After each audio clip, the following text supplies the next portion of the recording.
Sveiki ir šiandien Akloji zona su Mykolu Katkum. Mykolai, matyt, būtų galima su pačiu šnekėti apie komunikaciją, būtų galima šnekėti apie maratonų bėgimą, būtų galima šnekėti apie roko grupę, būtų galima šnekėti, ką tu darai, kol visi miega.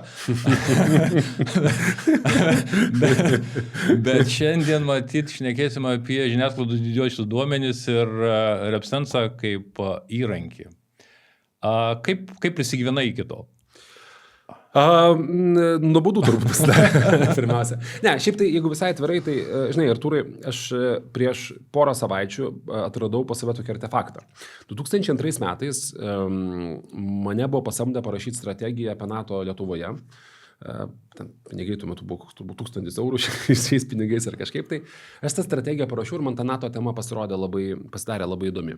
Ir aš tada buvau pakviestas į tokią konferenciją, man reikia 2004 metais jau, kurioje reikėjo man paskaityti pagrindinį pranešimą. Konferencija buvo ten, nežinau, žvalgybininkai, ten politikai, žodžiu, ir viskas, ten kariškiai ir panašiai. Aš paskaičiau tokį pranešimą apie tai, kaip tuo metu ten buvo tokia aktualija, NATO kareivius muždavo gatvėse, žinai, ten Šiauliuose muždavo ir visa Lietuva džiaugdavosi. Kaip mūsų gerai vyrai pavarė, šiauliečiai, tikri vyrai, Pietinio kronikos, tada toks pereinamasis laikotarpis, daužo tos NATO karius, kaip prisigeria ir mušasi ir panašiai. Ir tuo metu aš jau buvau pardavęs pirmąją savo sukurtą mediją žiniasklaidos monitoringo įmonę, su kuriuo 2000 metais mes turėjom kaip Fabulos dabartinės padalinį, turėjom žiniasklaidos monitoringo įmonę, kuri paskui tapo Kantaro monitoringu. Tai mes ten pardavėm, ten nelabai ko buvo parduoti, bet mes tuo metu darėm visą žiniasklaidos monitoringą savo klientams. Ir aš taip pat tuo metu pradėjau inovuoti analitinius visokius dalykus, ten sugalvojau kažkokią įtakos formulę, ten kiekius paminėjimų ir panašiai. Ir aš atradau dabar tą NATO pristatymą, kada pasidalinsiu gal pas save Facebook'e ar kur, ar LinkedIn'e. Ir tas pristatymas, kas mane šokiravo, gerai padarytas labai buvo. Tikrai labai puikiai skambėjo, ten analizė, kas yra daryti, ką veikti. Planas kaip žinai. Kai pagalvoju, prieš 20 metų visai gerus planus rašydavau.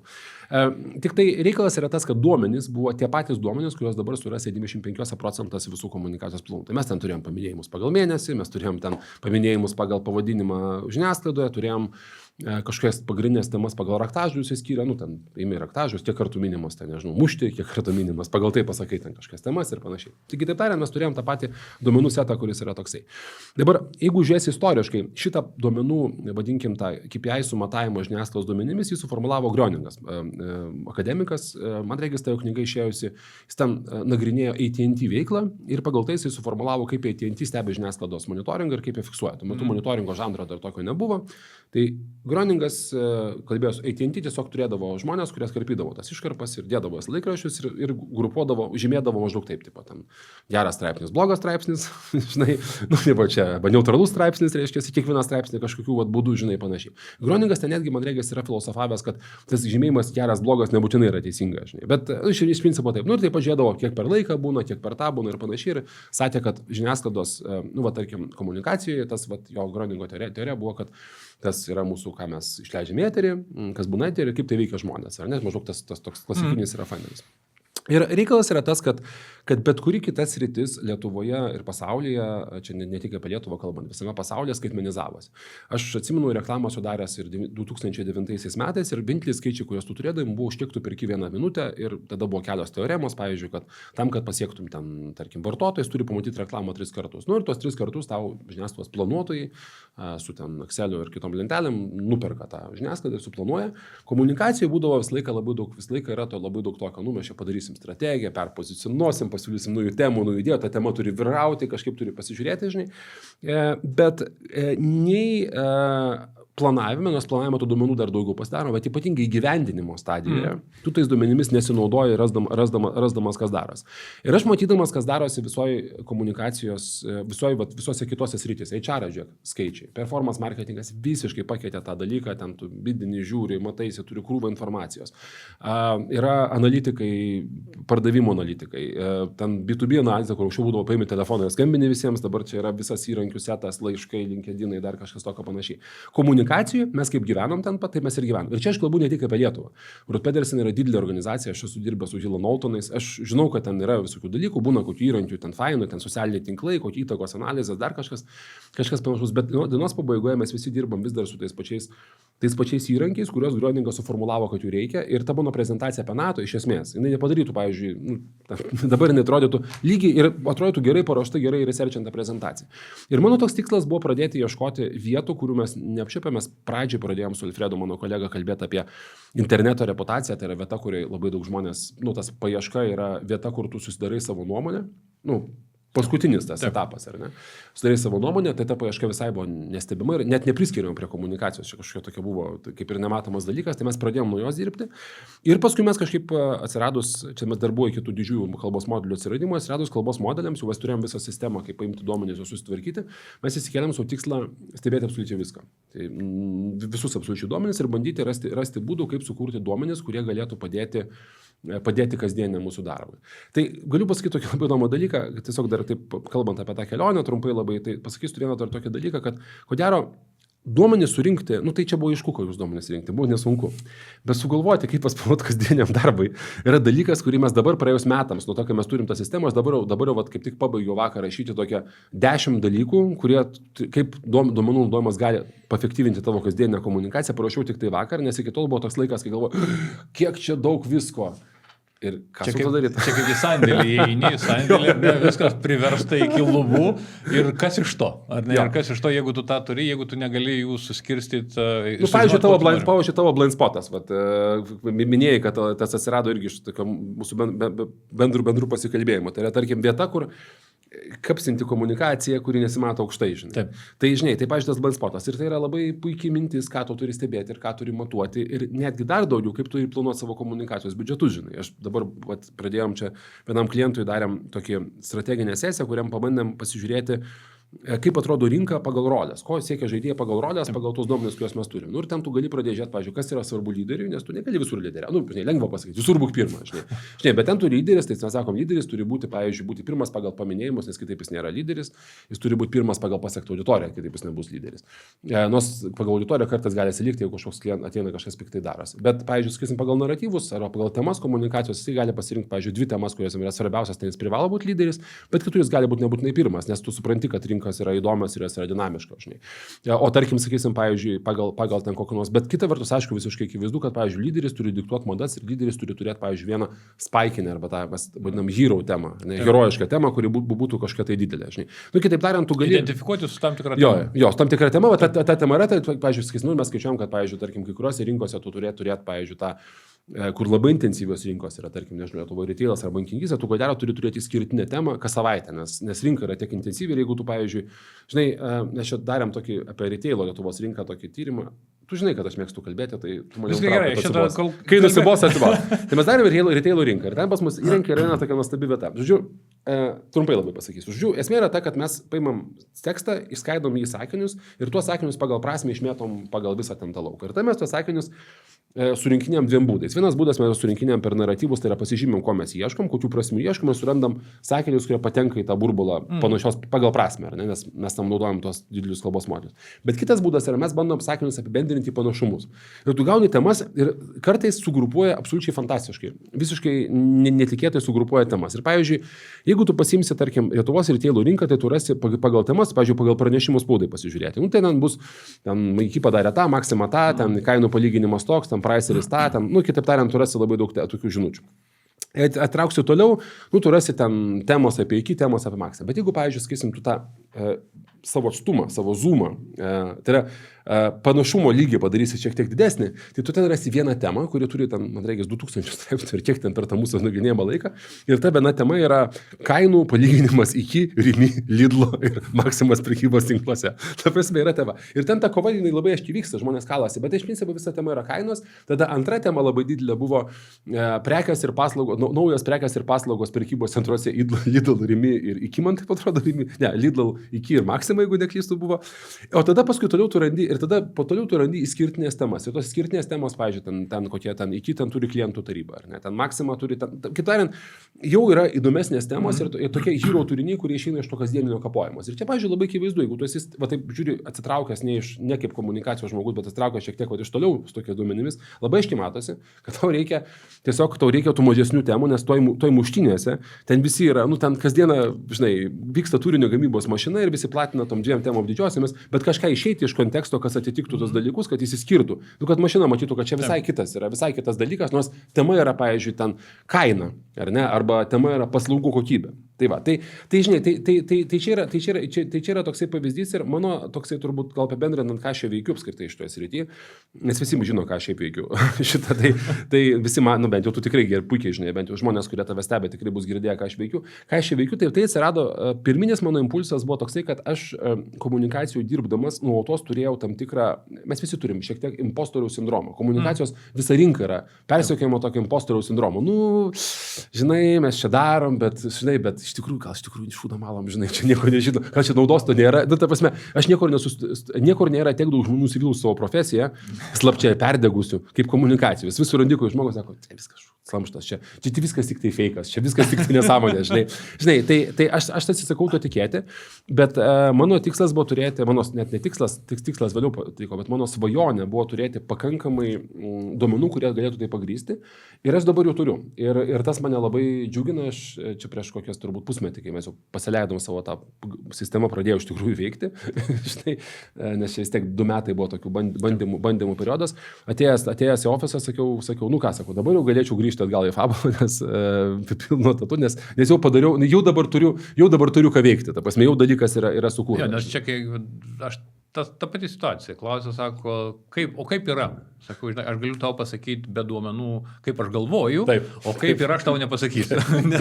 Ir va šito, nes prieš kokį 20 metų tai buvo tas pats, ką aš galvoju ir kaip yra, buvo vienas ir tas pats, dabar dėja, bet supranti. Bet literatūroje, matai, kokia problema yra? Anksčiau mes galėjom labai gerai spėti, kaip yra. Aš, pavyzdžiui, galiu pasakyti, mano didžiausias toksai, nu, vadinkim, impotencijos jausmas, ar ne? Mane apėmė, nu, nežinau, bet kažkoks toksai bejėgystės jausmas. Mane apėmė tada, kai aš pradėjau suprasti, kad, nu, gerai, aš tarkim, anksčiau pradėjome visi darbą panašiai. Mes pradėjom komunikaciją, aš buvau už to, aišku, daug jaunesnis, bet mes pradėjom komunikaciją daryti tuo pačiu pačiais metais, jeigu aš neklystu. Taip, 98. Nu, tai aš 8, aš 9. Aš 9 pradėjau daryti komunikacijos darbą. Ir tuo metu, nu kaip, nu, jeigu nori suprasti, kaip viskas yra, tai tu pasiemi Lietuvos rytą, Respubliką, verslo žinias, nu, pridėti kokį nors Lietuvos žinias ir tiek tų kanalų ir buvo. Dieną, žinai, tada pasiklausai radijas neįdomu, pažiūrį dar vakaro, TV3 tuo metu pradėjo daryti naujienas transliuoti, nes iki to vakaro naujienų Lietuvos sąjungą, pažiūrį dar biškitas naujienas. Nu ir dar ten gal būna kokių ten Lietuvos radio laidas pasiklausai. Bet Lietuvos radijas buvo labai įtakingas. Ir viskas. Ir žinai, ir sužinoti, kaip yra, nu tai jeigu viską matėjai, tvarkingai sužiūrėjai, tai tu iš principo žinai, kaip yra. Ir ten, žinai, ten labai daug tų klausimų būdavo sprendžiami, pavyzdžiui, ką galvotų Tomkus, jeigu išeis tokia žinia ir kaip jis parodo, tai tokia labai mikromenedžinimo dalykai. Bet iš principo dabartinės kalbant, mes turėjom kokius 7 influencerius, didelius ir paskui kokius aplink juos besisukančius dar ten tus žurnalistus kaip mini influencerius ir tu labai nesunkiai gali suprasti, kaip ten viskas vyksta ir suskaičiuoti ir padaryti. Dabar tai yra pakankamai sunku, nes medijos yra tokio smulkumo ir tokio didumo, aš turime platumo, kad labai sudėtinga. Tai yra vienas dalykas. Kitas dalykas, kai atsirado didėjai žiniasklaidos duomenys, man iš karto ir ta mintis, mes šnekėjom su pačiu dar prieš jūsų Lietuvos pristatymų pasaulyje, tą būtent renginį, kad tai, kad ką žmonės jeigu darom tyrimus, nuomonės tyrimus ar ne, tai yra vakar diena, viskas. Jie vakar tą galvojo, ar ne, kol duomenys apdorojame, kol kažką, klausimas, o kaip suprasti, ką jie galvos ateityje, ar ne. Ir va čia yra tas, kad, nu, ką jie skaito, ką jie žiūri, tai tas formuoja jų nuomonę. Tai va prognozavimas iš didžiųjų žiniasklaidos duomenų ir ką pasibandėm ir ant rinkimų, ar ne, kad rezultatų koreliacija su rinkimų rezultatais, būtent matomumo partijų.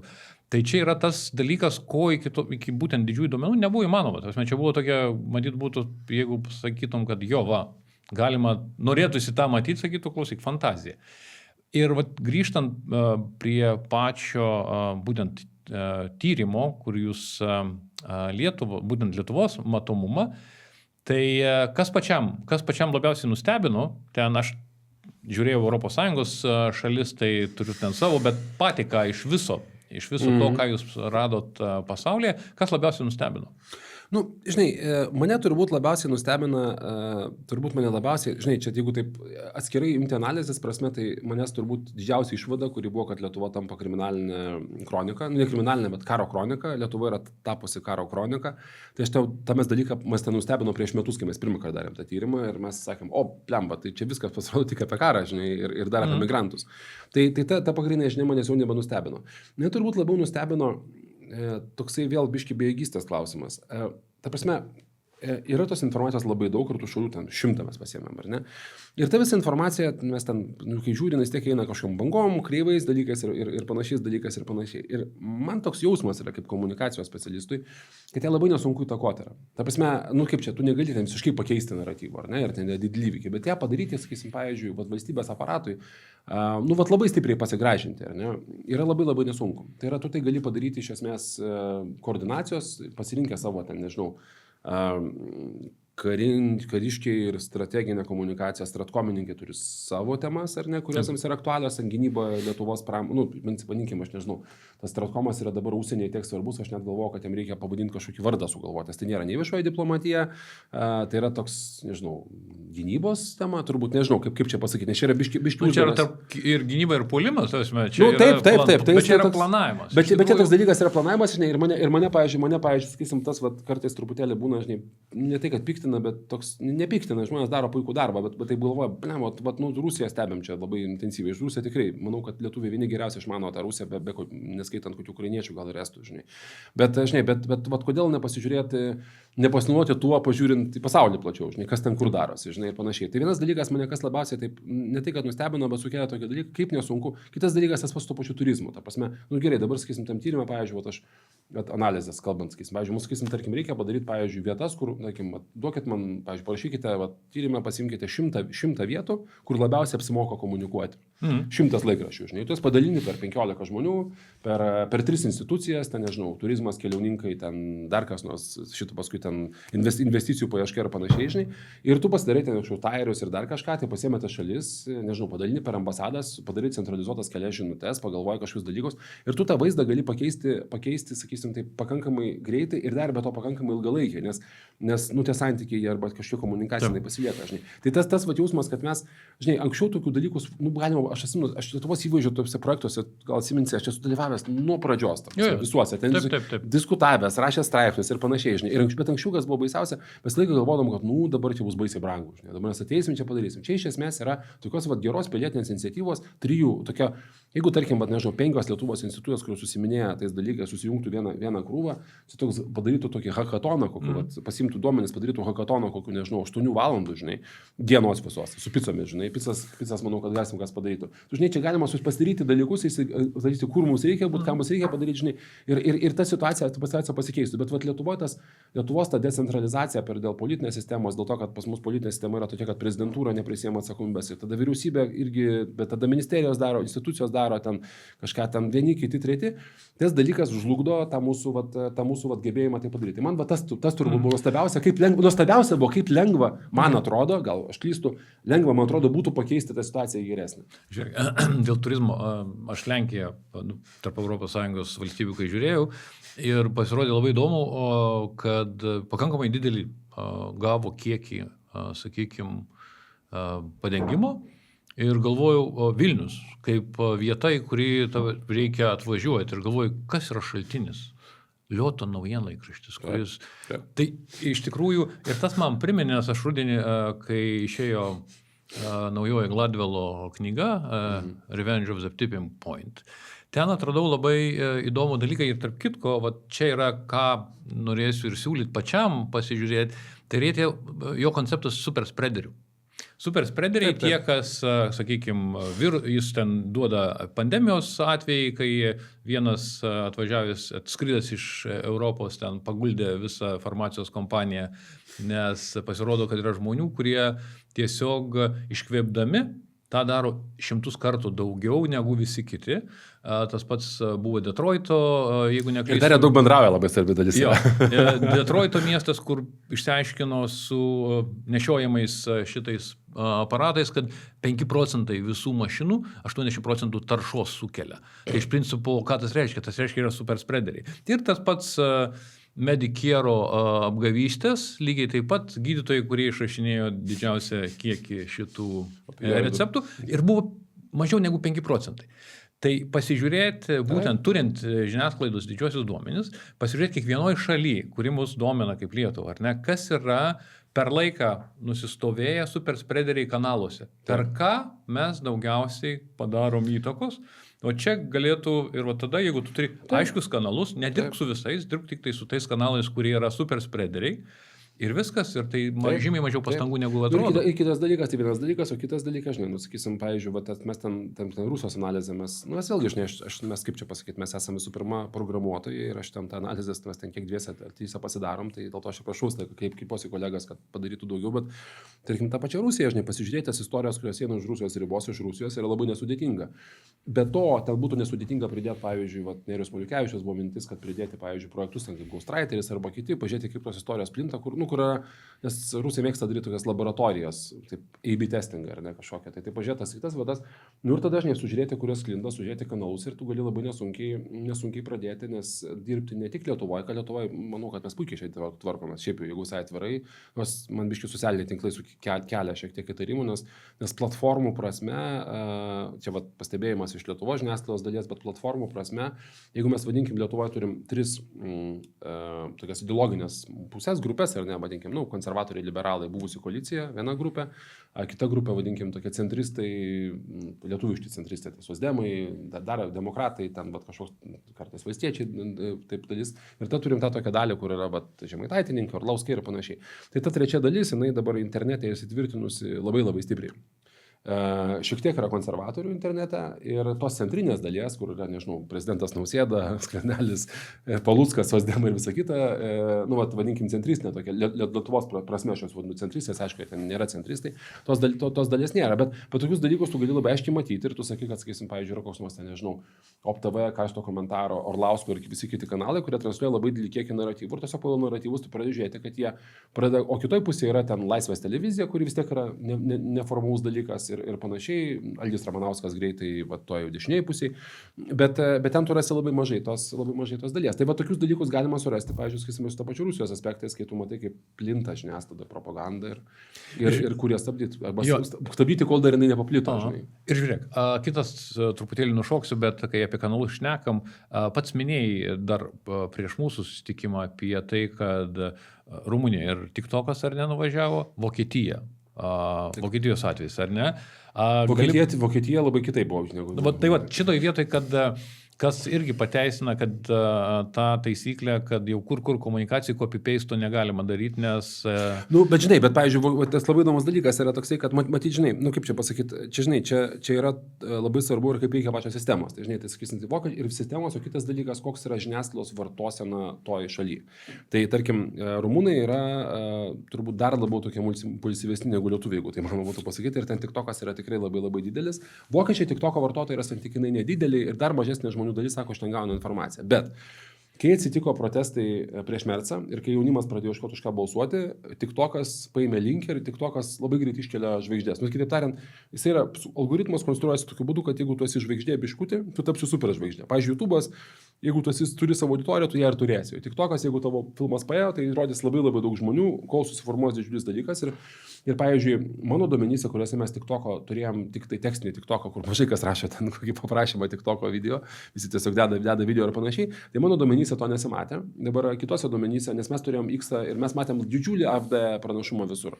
Ir linkė pranašumas X, Facebook'e, Instagram, visose tekstinėse medijose, Reddit'e, ten, Telegram'ose panašiai, buvo labai nedidelis.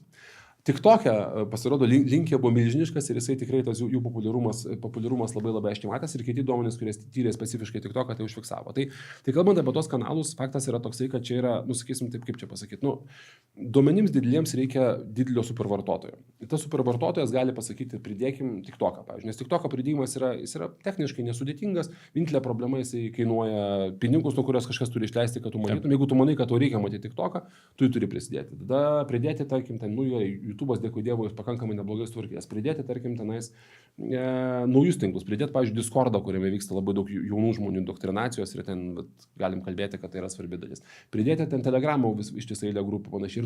Ir paskui yra žaidimų, tarkim, World of Warcraft'as, kuriame yra čatai ir dalykai. Kitaip tariant, tu turi turėti dalyką, bet tikslas yra, kad tu tą pažįstamą pasaulį vėl sugrąžintum iki tos ribos, kurie mes kažkada pradėjom, kur mes turėdom Vainauskas, Tomkus, reiškia, tenais, nežinau, Barysas, žinai, ir tu tarp tų trijų pasaulio dalykų laviruoji, nes tu dabar tos dalykus gali matyti, ir tada kažkas tai gali pasakyti strategiškai, ką mes darome, nes jeigu tu to nematai, tu skrendi aklas ir mes turim tą Vaitkaus situaciją, kur Vaitkus irgi akimirksniu mobilizavo ir 7% balsų, žinai.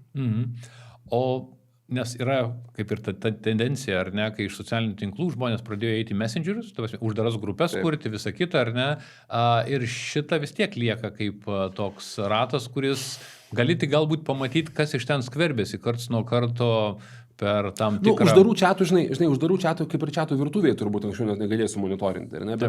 Bet tos uždaros grupės čia labai priklauso. Matai, čia toks, apskritai klausimas yra, kad jeigu didieji technologijų verslai nusprendžia, kad negatyvi informacija yra negatyvios informacijos aukų reikalas, ta prasme, kad community notesų nebėra, ne, feikų niekas nepaneiginės, nes čia negerai, blogai, gerai, tarkim, negerai, blogai, čia jūs eidas, dar kažkas tai. Bet tada klausimas yra kitas, kaip tu tai gali pastebėti. Tai dabar, pavyzdžiui, sakysim, Facebookas, jisai neduoda tokios informacinės sistemos, valstybėms duoda, nes pagal Digital Services Actą turi daryti, bet, pavyzdžiui, grupių negali uždarų žiūrėti ir tos grupės gali uždaros būti, pavyzdžiui, 10-20 tūkstančių žmonių. Telegramas šią prasme yra žymiai skaidresnis. Jeigu duoda, prieini, jeigu grupė ateini, gali pasimti, užsiregistruoti ir stebėti. Automatizuotai ir, žinai, gali prisijungti, bet tai ką tai reiškia neautomatizuotas stebėjimas? Tai reiškia, kad dabar, nežinau, dabar tu kažkaip eisi ten 100 šitų ten kokio nors, nežinau, ten Marijamponiečių grupų ir stebėsi, ta prasme, tai yra absurdas, tai yra nesąmonė. Žinai, technologijų kompanija to neduoda technologinio sprendimo, kaip tas dalykas joks draudžia įdaryti. Žinai. Tai aš manau, kad čia vienas iš tų dalykų, kuris aš tikiuosi pasikeis, nes valstybės mastu tai stebėti gali, bet jeigu esi korporacija, tai nori stebėti savo reputaciją, tu, žinai, dabar galvojimas yra, tu turi teisę suprasti, ką apie tave rašo grupėje, viešam forume, kur yra tūkstančiai žmonių, pavyzdžiui. Žinai. Tai čia tokios dalymas. Bet jeigu ateitis yra tokia paprasta, ateitis yra tokia, kad norim mes to ar nenorim, čia visiems mums galioja.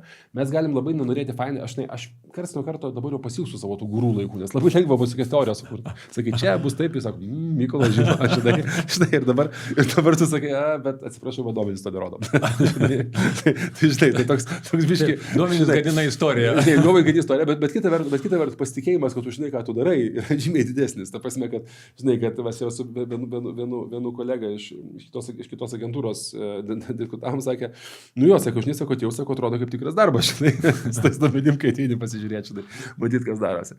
Tai grįžtam prie to, žinai, tas duomenų stebėsena yra tokia ir tai, kad yra daug duomenų, tai nereiškia, kad negalima sustebėti. Ta prasme, iš esmės dabar mes galim, tarkim, jau dabar socialinėse medijose mes standartiškai susižiūrim kokią 100% visų dalykų. Aš manyčiau, kad kurie liečia brandus, verslą, bent visų dalykų ne, bet verslo dalykus galima daryti. Aš manyčiau, kad tas skaičius jisai turėtų padidėti iki kokių nors 80%, sakysim taip, truputėlį ten painvestavo, žinai, kai būna ta taisyklė, Pareto principas, kad 20% pinigų, 8% visko matai, 8% pinigų, tada reikia 20% damušti iki galo. Tai dabar mes esame mažotoje skalėje, bet primušti galima ir aš nematau, kodėl tu, tarkim, kalbėti, jeigu turi rimtai galvoja apie komunikaciją ir komunikacijos strategiją, aš nematau, kaip tu gali daryti bet kokį sprendimą, strateginį, negynybinį kažkokią, tai to nemažai. Aš tai klausausi ir dabar galvoju šitą, o mes, kaip jeigu žiūrėti Lietuvą kaip valstybę, mes žinom, ką apie mus kinai komunikuoja, nes jų socialinės medijos yra neuždaros, jos yra kitos ar ne, bet ar mes žinom? Žiūrėk, pasakysiu taip, tai stebėti galima, aš, kadangi visą tai yra, žinai, aš negaliu dabar čia valstybės aparato vienas daryti darbo, nes mes startupas sunku mums, nuostolingi darbusi ilgai, žinai, ten plečiamės dar kažką, tai mes tą dalyką pasižiūrėjom, bet pasakysiu taip, oficialiuose portaluose kinai apie mus nekalba. Tiesiog yra, aš nežinau, čia reikėtų pastirėti su kažko pasitikinti, gal mes kažkokią klaidą padarėm, bet mes žiūrėjomės ir lyg man kažkas patvirtino, kad iš tikrųjų mūsų tiesiog nekalba. Nes, pažemino kažkoks tai spuogas, tu to spuogo neužmušai, tai ką tu gali su juo daryti? Tiesiog apsimetė, kad jo niekada nebuvo. Tai ten yra kažkokie tik vieši paneigimai. Kiek mes radom, tai buvo tiesiog visokie vieši paneigimai, kad jūs ten, nežinau, nesugebate kažko tai padaryti ir panašiai. Dabar, nes tas tikrai labai aiškiai buvo išreikšta situacija. Dabar socialinius tinklus pasižiūrėti, tik mes buvom patekę į tą vilko diplomatijos, tą epicentrą, sunku pasakyti, nes Kinijos socialiniai tinklai yra, aš esu tokį tyrimą biškį prisidėjęs, bet daugiau stebėjęs, tai ten Kinų socialiniai tinklai yra be galo aštrus ir agresyvus. Ir jie labai pastaruoju metu, ten paskutinius 10 metų buvo labai daug tų tos vilko diplomatijos ir tų vilkų užpuolimų, kur tiesiog yra fleimai apie šalis, apie aktorius, kad jie niekšai kaip negerbė Kinijos vertybių, ten kokie panašiai. Tai aš manau, kad Lietuva nebejotinai buvo tokio fleimo apie centre, man tik įdomu būtų pasižiūrėti, kaip jisai atrodė, pasižiūrėjome. Bet vėlgi, technologinės galimybės stebėti yra viską. Vienos labiau arba daugiau, aišku, ten yra daug pilkų zonų, ten kai kur ten, tu nežinai, pavyzdžiui, legalų žiūrėti, ar, pavyzdžiui, turėjom dabar tokį nuostabų konkursą, reiškia, kurį laimėjo, kur kainos skiriasi, pavyzdžiui, legaliai stebėti, tarkim, Rusijos žiniasklaida yra kaina, pavyzdžiui, 10 kartų didesnė negu pavyzdžiui, nueiti, nes kaip Rusijoje žinoma viskas byra, tai tu tiesiog gali nueiti kažkur, tai pasimti pusiau aparatinį saitą, kuris yra įsirašęs visas televizijas ir visus radijus. Tai vat ir pasirinkimas, tu eini Lietuvos oficialią įstaigą, tai dabar kaip tu čia darai? Ar tu čia ateini sukčiauti? Ir pasiūlai viską už kapeiką, žinai, nemokamai ir tu ateini nesukčiauti. Ateini nesukčiauti, sako kažkas, pasirodo, reikėjo sukčiauti, nes pasakyti sukčiauti. Na, žinai, tai čia tokių dalykų, bet internete tos dilemos nuolatos yra. Bet faktas yra toksai, kad aš manau, kad valstybės, aš taip kalbant apie valstybę Lietuvos, aš manau, kad mūsų turėtų būti tikslas žinoti viską. Nes žinodami mes galim daryti sprendimus ir netgi tie patys ar diplomatai, ar Lietuvos valstybės, ar prezidentas galų gale. Jisai turi suprasti, apie ką eina kalba. Sakysim, pavyzdžiui, tu važiuoji, pavyzdžiui, tarkim, ten kažkokias, nežinau, šalį sustingi su premjero, to įdomu užmesti akį, kas ką apie jį rašė praeitą savaitę, ką apie mus darė. Ir kokios jų padaus politikoje temos vyrauja. Tai ir naratyvai bendrai kokie yra toje šalyje. Taip, ką apie mus, ar ne apie mus, apie Latvijos estus gal, žinai. Taip, aš atsimenu, kai būtent per tą pristatymą ir tas pamai, kai pasižiūrėjau, kad apie mus švedai visiškai nieko. Čia tai neįtikėtina, atrodo, šitą turėtume turėti žymiai daugiau. Čia aš suprantu, kad, žinai, kitas dalykas, aš suprantu, kad prioritetai taip pat yra sudėliojami ir prioritetų pasirašė Lietuvos, Švedijos tikrai nėra komunikacijos prioritetų sąraše, bet kitas klausimas yra, jeigu mes sakom, kad dalis tos komunikacijos yra mūsų gynybos dalis, ar ne, minkštoji galia. Tai, minkštoji galia yra gynybos dalis ir mes turim, pavyzdžiui, dabar 100 šaulių, tarkime, kur yra ištisos kuopos skirtos nekinetinėms operacijoms. Tai mes dabar nekinetinės operacijas galim visas daryti Rusiją ir ten stebėti, nežinau, ten Kanavos vatnikus, reiškia, ir bandyti kažkaip užkardyti, žinai, ir ten raportuoti ir pasakyti, žinai. Ir tas šventas darbas, aš nieko nesakau, bet jeigu mes turim tokias savanoriškas pajėgas, tai gal, pavyzdžiui, nukreipkime jas, nežinau, į Vanuatų salą, iš tiesų, kur koks nors prorusiškas blogeris kažką parašė, ir gal duokit. Aš tiesiog, žinai, aš tiesiog filosofuoju, bet aš noriu pasakyti, kad čia yra ta vieta, kur tu su mažu svertu gali padaryti labai daug. Ir tai yra komunikacija ir mane labiausiai baimina ta Ukrainos situacija, kai Rusai atsiprašau labai iš tą kalbą, gal čia vasimsiu šitos Ukrainos, čia vis tiek blogas, tai galima neformuliau, ant Ukrainos, Pietų Amerikoje ilgus metus. Ir tam tos straipsnius gali rasti nuolatos, mes pastikrinom laiką, ten eina straipsniai be sustojimo ant Ukrainos kakojama. Ir ten nacija yra, ketvirta panašiai, tas visas kakojimas turi reiškia šaknis, ten komunistų seniai santykiai, partija, Rusijos šaltiniai visur. Ir žinai, ir tu paskui pažiūri, kaip tos šalis elgiasi, kas yra daug invaziją. Tai šalis yra regionas mažiausiai, dabar gal kitaip yra, bet mažiausiai instinktyviai pritaręs pagalbą Ukrainai. Tarp kitko, su kolegom, būtent Brazilijoje, kai buvo mūsų metinis susirinkimas, tai su kolegom iš Tailando, kurie, kai man pradėjo dėstyti, kaip jie mato situaciją, aš sakau, žiūrėkit, bet jūs šnekat kaip Sputnikas. Ir sako, bet mūsų telikas tą rodo. Tai reiškia, kad tikrai yra labai didelė įtaka būtent rusiškų šaltinių, jų televizijoms, kitiems žiniasklaidos šaltiniams ir jiems tai yra, jie priima tai kaip tik normalų, ta prasme, savos žiniasklaidos framingą, nepaisant to, kad pats framingas ateina jau iš būtent... Tai va, žinai, tai čia dalykas, ir čia, bet esmė, tai mes suprantu, žinai, kad Rusija tam skiria labai daug pinigų, žinai, mes, tarkim, sakysim, šiuo atveju mūsų tikslas nėra ten, bet kažkaip spendinti Rusiją, žinai, bet mes turim, bet jeigu tu tiksliai tai darai, žinai, nes dabar Twitter'e kažkokie panašus dalykai, Rusijos propaganda, ten tas ir NAFA darydavo kažką ir panašaus, bet faktas yra toksai, kad čia reikia centralizuoto matymo, žinai, ir pasižiūrėjimo, ir galbūt šalių ratą biškį plėsti ir panašiai, bet faktas yra toksai, kad mums čia reikia, žinai, pasižiūrėti, nes yra interesai investicijų klausimais, yra interesai ten made in Lithuania, gamybos klausimais, yra interesai turizmo klausimais, yra interesai gynybos klausimais, galų galiai yra interesai viešos diplomatijos klausimais, mes ten turim, nežinau, postą kokį norim gauti, UN ar dar kažką, tai, visokių ten, žinai, vyksta ten susitarimai dėl gynybos, pozicionavimas. Tam tikro politiko pozicionavimas, jo. Tai čia tokie dalykai tokie. Tai žinai, tai tie visi use case yra labai šiek tiek skirtingi ir mes tarkim, pavyzdžiui, skaisim, gali pasirinkti labai skirtingus naratyvus, kurie reikia vienam arba kitam, vieni dirba vieną informaciją, jiems svarbu kitą.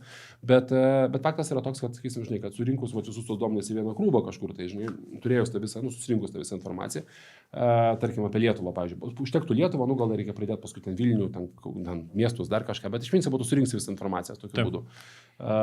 Tai tu tada gali tiesiog duoti skirtingus aspektus ir skirtingus dalykus, pasiderinti šiek tiek ir tu gali turėti ir analitinę duomenų bazę, kurią gali naudotis ten ministerijos, visą kitą panašiai savo sprendimų priėmimui, bet taip pat gali turėti realų pokytį, kuriame tu gali sakyti, kiek mes ten, nežinau, galbūt paminėjimų dydžios, pavyzdžiui, kaip Brüningas sakė, paminėjimų dydžios kartais didinti nereikia, bet tu reikia proaktyvių paminėjimų kiekį, pakeisti proaktyvumą padaryti.